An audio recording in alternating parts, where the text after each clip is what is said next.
So, India has just dropped a massive new strategy for artificial intelligence. And look, this isn't just about techies and code. We're talking about a huge economic prize and a pretty fundamental challenge for the country's top corporate leaders.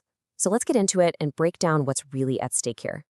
Okay, at the very heart of this entire thing is one kind of mind-blowing number: $550 billion.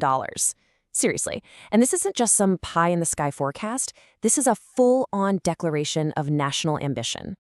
Right, so that's the value that AI could potentially pump into India's economy by 2035. That's according to a pretty deep analysis by PwC.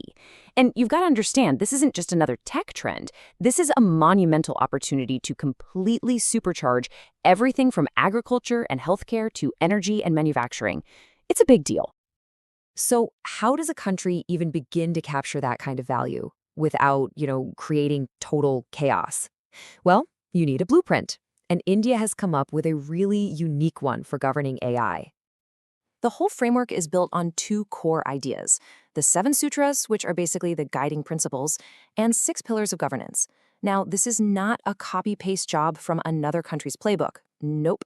This is a unique approach, a mix of tech and legal thinking, all designed to balance innovation with really important principles like transparency and a people-first design. And if you boil this entire framework down to its absolute core, it comes down to one simple but really powerful mantra. It was articulated by Professor Ajay Kumar Sood at the launch: do no harm. That's it. That's the ethical North Star for every single AI application and system that's going to be developed under this new strategy. And this is where it gets really interesting, because there's a fascinating tension here. The framework's official motto is innovation over restraint. That sends a really clear signal that the priority is rapid growth in experimentation. Now, industry leaders, they love this. But it's also making some digital rights advocates a bit nervous, worrying that it might weaken protections in some really sensitive areas. A blueprint is one thing, right? But you need an engine to actually make it go. So how is India planning on powering this whole thing? How do you get from principles to actual practice? Take a look at this number: over 34,000. And listen, this isn't some abstract goal they're hoping to hit someday.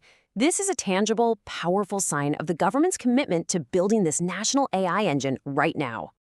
So what is that number? It's more than 34,000 subsidized high-performance GPUs. Those specialized chips that are basically the lifeblood of modern AI. And they're all going to be available through the new India AI Compute Portal. This is an absolute game changer. It totally democratizes access to the raw computing power you need for AI, leveling the playing field for startups and researchers across the entire country. So you can really see the government's two-part strategy here. On one hand, you fuel innovation with all this subsidized computing power. On the other hand, you manage the risk by using these sector-specific sandboxes. Just think of them as controlled test environments, like a little lab where new AI rules can be tried out on a smaller scale before they're rolled out nationally. It's a clever way to be both fast and careful. Now, with this massive national strategy kicking into high gear, the real question becomes, what does this actually mean for the people sitting in India's boardrooms? Because for them, the mandate has fundamentally changed. The game is different now.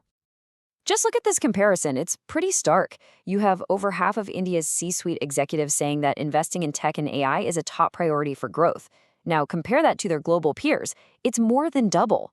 It's clear that Indian leaders aren't just participating in this shift, they are aggressively leaning into it.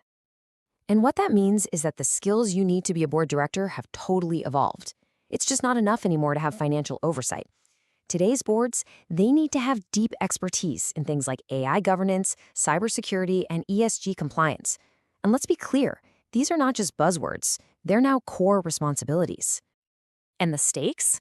They could not be higher. Regulators like SEBI, that's the Securities and Exchange Board of India, have made it crystal clear. If your company uses an AI tool, your board is solely responsible for everything that tool does. AI is no longer just an IT issue. It is now a core fiduciary duty.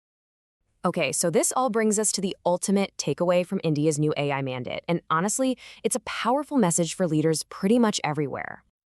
So while some critics are definitely worried about that innovation over restraint motto, the reality on the ground is becoming clear. The boards that integrate audits and governance early on, they're the ones who are going to capture the largest rewards. Good governance isn't some barrier to innovation.